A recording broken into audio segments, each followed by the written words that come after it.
Hey guys, welcome back to my channel, or if you are new here then please do me a favour and hit that subscribe button. So I had the pleasure of talking to Josh from the Dogs podcast.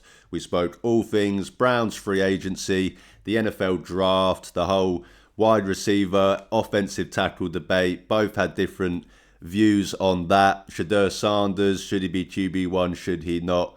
Great topics covered, great conversation.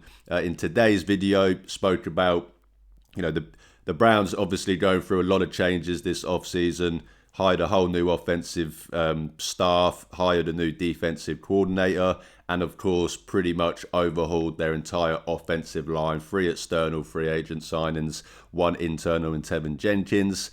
And that's pretty much the main focus of today's video, talking about those free agent signings, especially on the offensive line. So without further ado, I will jump straight into that video. As I said, plenty more to come from my conversation with Josh, but for now, enjoy this conversation. Hello, everybody. Joined today by Josh from the Dogs podcast. Thank you so much for not just joining me, Josh, but working around all of the issues that I have had over the last few days. No broadband, doing this on my phone network, which hopefully holds up. It seems to be holding up pretty well so far. So hopefully we have no problems. But thank you so much for giving me some of your time to talk some Browns, Josh. First and foremost, as I always do, before we get into Browns, how are you doing on this fine Sunday morning over there in Cleveland?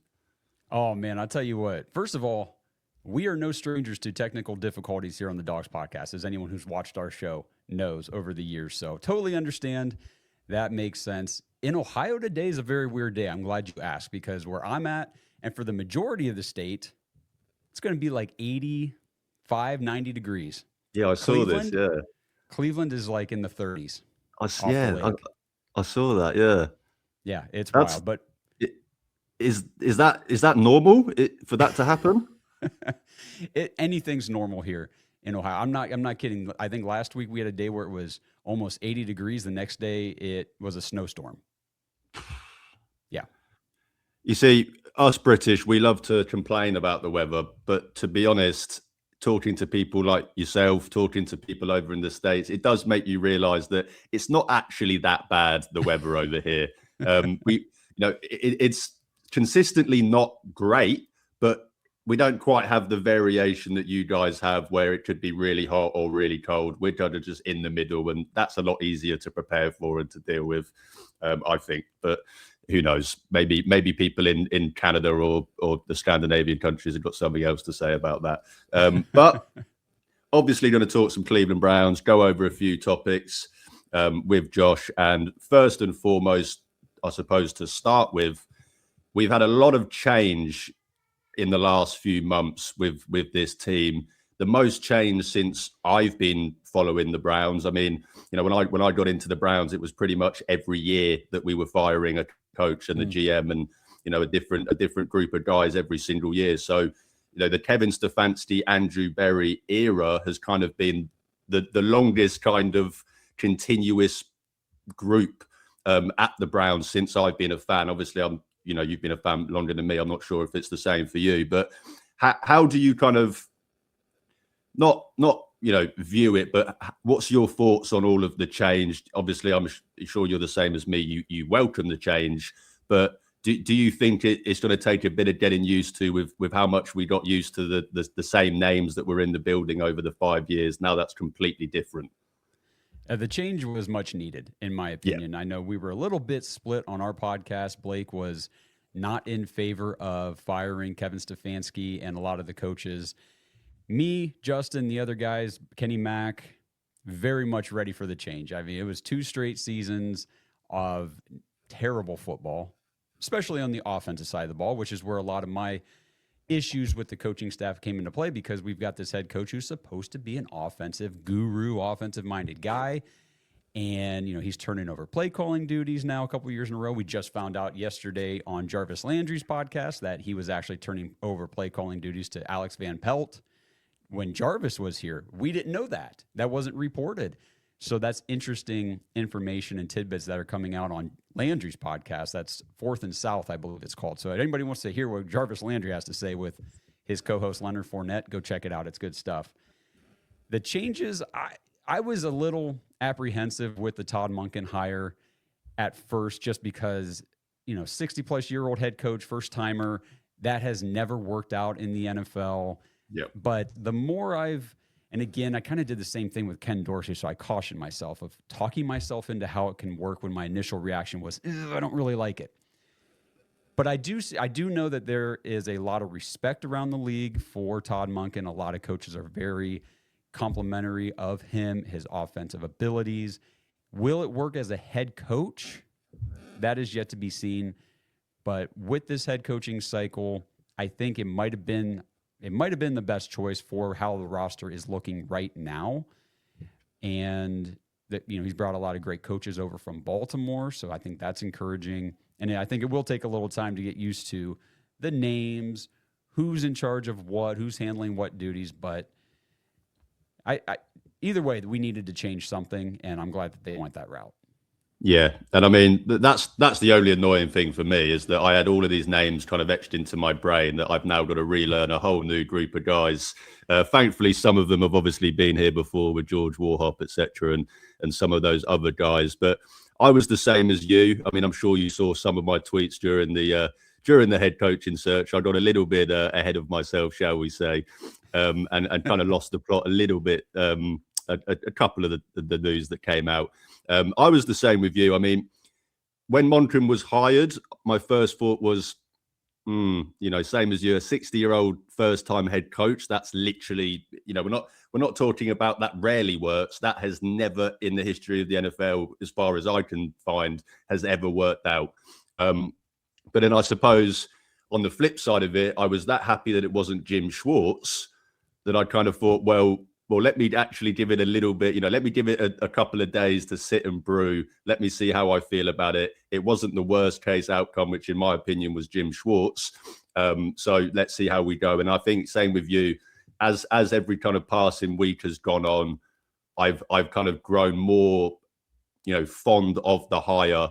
Every time I hear him speak, I've grown more fond of the hire, because I think hearing Monken speak, especially hear him talk offense for a team, as you mentioned, that has literally had the worst offense in the NFL for 2 years, that's like music to your ears, just hearing him talk offense. So is that going to work as a head coach?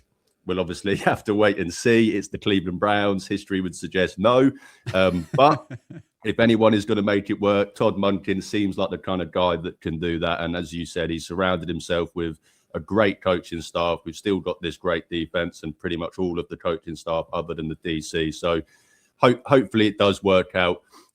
We obviously then got to free agency, and, we've changed all of the coaching staff. And another big change, I suppose, and one that I assume is the same with you, welcomed, is a big change to this offense. And obviously mainly the offensive line completely, was it 5 new starters, 4 new starters, whatever people were talking about. What do you make of the offensive line signings in free agency? And I'm going to include Titus Howard in that. I know obviously that was the trade technically before free agency started, but I include that with that. So what do you think of the job that they've done with the resources that they had, bringing in Zion Johnson, bringing in Titus Howard, Elton Jenkins, re-signing Tevin Jenkins? We've got 2 Jenkins on the line now. What's your thoughts on what they did on the offensive line? Yeah, so this is what I've been saying too. You've got Cleveland mainstream media, Mary Kay, Tony Grossi, these guys are out there on Twitter and on their radio shows saying, well, Andrew Berry needs a lot of credit. Got to give him a lot of credit for fixing this offensive line. And the wording really rubs me the wrong way. Don't tell me they fixed the offensive line until I see it on the field. Yeah. Is Andrew Berry front office doing a good job approaching free agency with the offensive line, bringing in new players that have good potential to succeed? Yes. I'm not going to say it's a win or an A+ free agency or anything until I see it on the field, because it could go really bad too.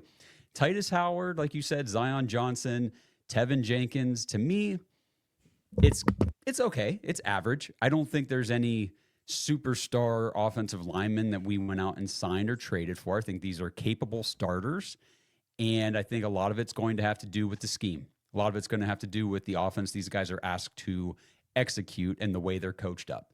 Because I'm still of the camp that I don't fully believe that Joel Bitonio, Ethan Posick, Wyatt Teller, and Jack Conklin, and Cornelius Lucas, and all these other guys all of a sudden quit knowing how to play football all at the same time.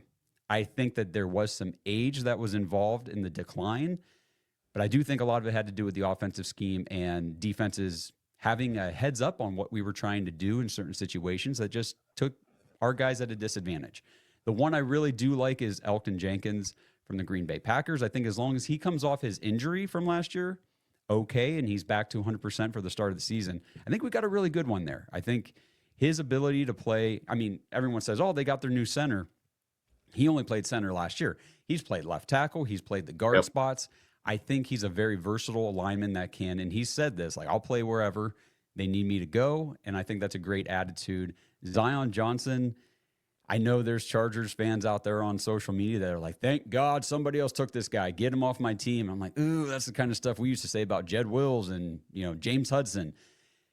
He's got elite traits, and I know that's something Todd Monken has said. Just get me players that have at least one elite trait, and I can work with that. So it's encouraging. And like I said, I'm going to look at it as an average revamp of the O-line until we get to September, October, and kind of see how it actually plays out on the field. Yeah, and I mean, that's not just with us and with the O-line. I mean, that's with everything with free agency and national media, not just our media from other teams. They all want to do this. Oh, what would you grade this? And what would you say? And it's like, well, we haven't even got to the draft yet, let alone the season. I don't really know how I can sit here in March and tell you that, yep, we've completely fixed the offensive line. We don't have to worry about the offensive line. As you said, that's just completely silly to do so. Don't get me wrong. I think, the position that they were in, the players that were available in free agency, you're never going to go and get Joe Thomas in free agency. There's a reason why free agents are free agents and aren't on their team with a long-term contract. There's a reason why these guys become available. Most case scenarios, obviously, a Tyler Linderbaum becoming available is, quite rare that someone top of their market becomes available. But a 5-win team resetting the center market 10 million above the previous record. As much as I love Tyler Linderbaum, I'm not sure that should have been our priority. So I'm not exactly mad about that. But for me, same with you. As I said, I'm not going to sit here and try and tell people that, yet we fixed the offensive line. But I do think from, as I was saying, the position that we were in, the players that were available, yes, I think we've taken the right step. I think we've made the moves. I mean, we made more signings than I expected, to be honest. I thought at least 2. But maybe 2, 3 max, and they've ended up Titus Howard, Zion Johnson, Elgton Jenkins, re-signing Tevin Jenkins. We still don't even know what's going on with Joel Bitonio. If he comes back, then obviously that would throw another kind of not a wrench into the mix. Obviously that would be a bonus, but that would obviously make more players available at that guard position. You said it with Elgton Jenkins. Everyone wants to say that's our new center. Both his Pro Bowl seasons came at left guard. He's pretty much graded out better, pretty much at guard than any other position in his career. So I would be happy playing him at guard if obviously they're confident in Luke Whippler at center. Maybe they go and draft the center. Who knows? That's why I think until the draft, we can't really, as you said, we can't sit here and say, well, we fixed the offensive line. There's still other pieces that need to be done. But as I was saying, I do think that in the position that we were in, the players that were available, I'm happy with the moves that they've made. And I can see the kind of vision that what they're going for, bring in some athletes, bring in some guys that are available. And I think that's the biggest thing out of anything. You said about the offensive line, did they just forget playing football? No, but I think a big part of it was the injuries. A big part of it was just the turntable on that offensive line that, Joel Bitonio, as good as he is, when you've got a different left tackle next to you every single game, when you've got a different center on the inside of you every single game, it's quite hard to play at a consistent level. So bringing in Titus Howard, who's missed, 2 games in the last 2 years, bringing in Zion Johnson, who I think's missed 2 games in his career. Everyone can talk about the Chargers' offensive line last season. Yes, they were pretty bad, but how much of that was missing their 2 starting tackles for pretty much the whole season? Their center was pretty much missed quite a lot of the season as well. Zion Johnson was the only one to play every game on that offensive line. So obviously when you're playing on an offensive line that isn't great and you've got the most snaps, it's easy to say, well, this guy was bad. But I think a lot of that, when you go and watch the film of him, you can tell that, it's a guy that doesn't trust his left tackle, and it's a guy that doesn't trust his center and is having to do quite a lot. So obviously, the money is probably a little bit more than I would have liked. If you had said Zion Johnson for what, 49 million, is it? I'd have gone, not too sure about that. But, once we look at the kind of numbers and the breakdown, it's basically 2 years, 16 million on the guarantee. So it's not as bad as it initially looks. But I'm a fan, shall I say, of what they've done, because as I said, I think the position they were in, this was pretty much the most they could do. Maybe they could have signed a Rashid Walker, but we all saw what he got in the end. Clearly, they weren't that interested. So I think where we're at right now is a good start, and obviously we'll get into it, in the coming conversation about obviously what they do in the draft as well. But any final thoughts on the offensive line? Or exactly what I wanted to say too. I'm glad you brought up the injuries and signing and trading for guys that have a history here of being consistently on the field. That's a big deal. Being available is definitely a big deal. And it's important to remember, too, that the reason the Browns are in this situation, not just with the offensive line, but with the entire roster and how depleted we are at depth positions and across the offensive line and wide receiver and all this stuff, it's because Andrew Berry has really failed to bring in adequate depth or players behind these guys that can step in. I mean, we thought a Zach Zinter would be that type of player that, hey, once Joel Bitonio retires or Wyatt Teller's contract runs out, Zach Zinter can take over. Well, he hasn't done anything yet. He can't even be active, let alone be on the field for this team, despite all the injuries. That's what was crazy last year. This team had so many injuries on the offensive line, and we're bringing in practice squad guys to play in the interior because Zach Zinter can't get on the field. So it's very worrisome. You got Luke Whippler, he's hurt every year. DeJuan Jones hurt every year. It's just disappointing that we're in this situation. I'm really hoping he can fix it because I don't know how many seasons he has left. If you ask me, like, my opinion on Andrew Berry is pretty low right now because over 6 years, the roster has fallen apart. And from what it was in 2020 when he came in here and took over. So it is concerning to me, but I know last year was a good offseason, a good draft. He needs a good draft this year as well. Yeah, and I mean, you said it that it should have never got to this point. We should have never got to a point where we're going, right, we have to literally completely rebuild the offensive line. And as you said there, everyone was talking about 5 starters, but that's okay. But if we bring in 5 starters, who's the backups? We've all seen this offensive line. We've all seen this offensive line the last, not just 2 seasons, the last 3 seasons, even the playoff season in 2023. The injuries have just mounted up, and you can say it's luck or whatever. There's clearly a link between the injuries on the offensive line and what was going on, and to get into a position where we're not just having to completely replace the starters, we need to completely replace everything. We might need 8 new offensive linemen, and you should never ever corner yourself into a position where you're having to do that. So as much as he could have gone and signed 5 Hall of Famers on the offensive line, that still doesn't justify the fact that we got to this point. And, you kind of mentioned it earlier with, on your show, having a little bit of a disagreement about Stefanski. I've been a big fan of Stefanski over the years.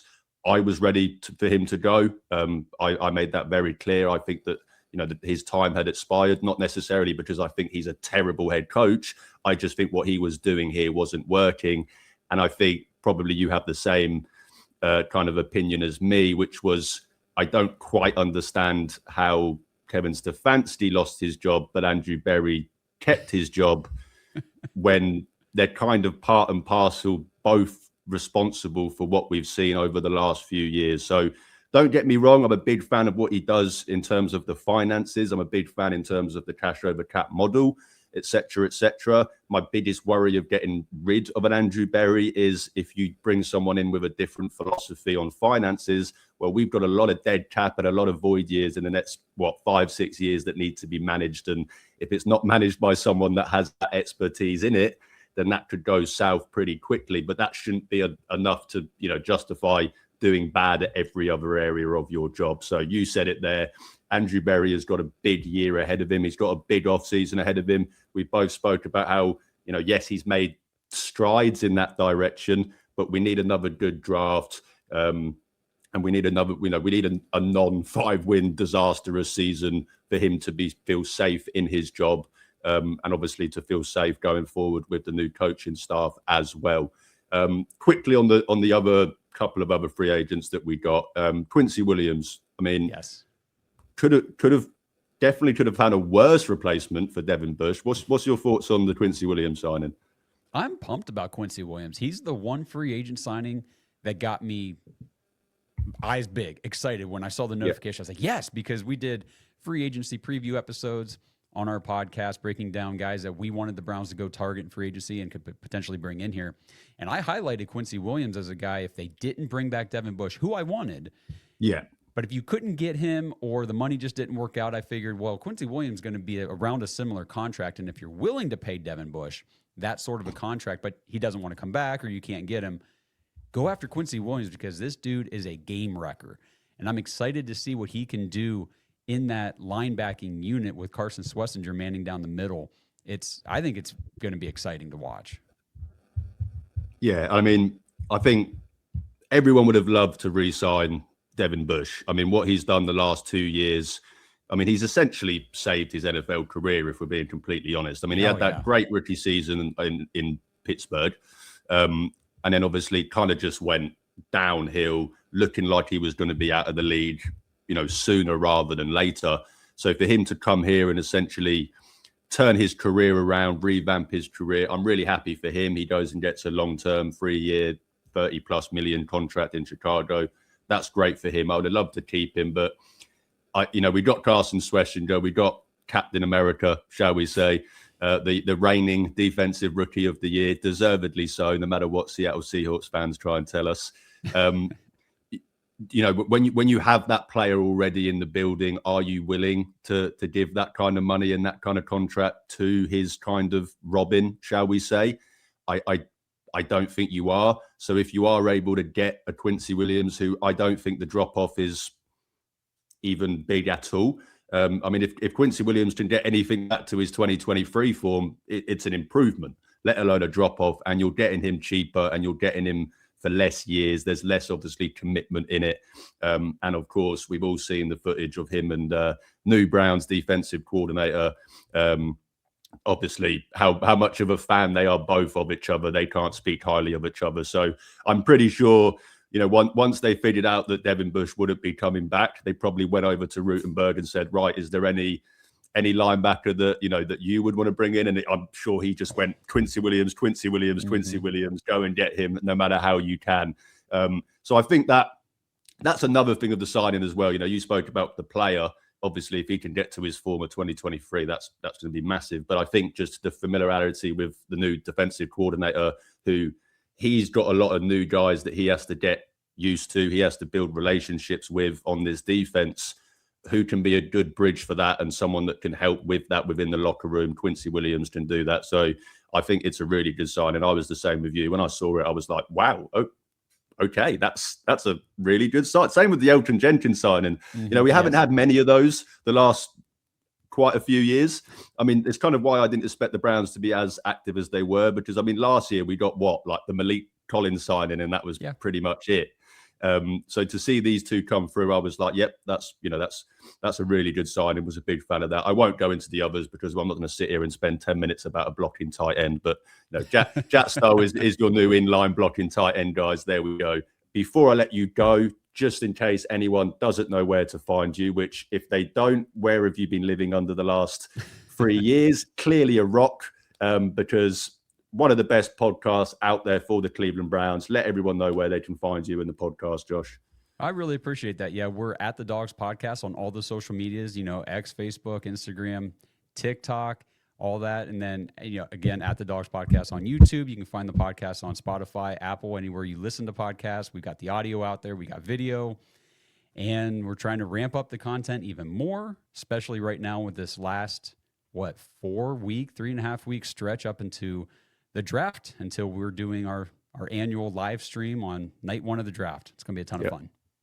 Yep, I'll be joining in. So I hope everyone else go and check that out and join in as well. Josh, thank you so much again, and hopefully talk soon. All right, thanks a lot. Thanks for having me.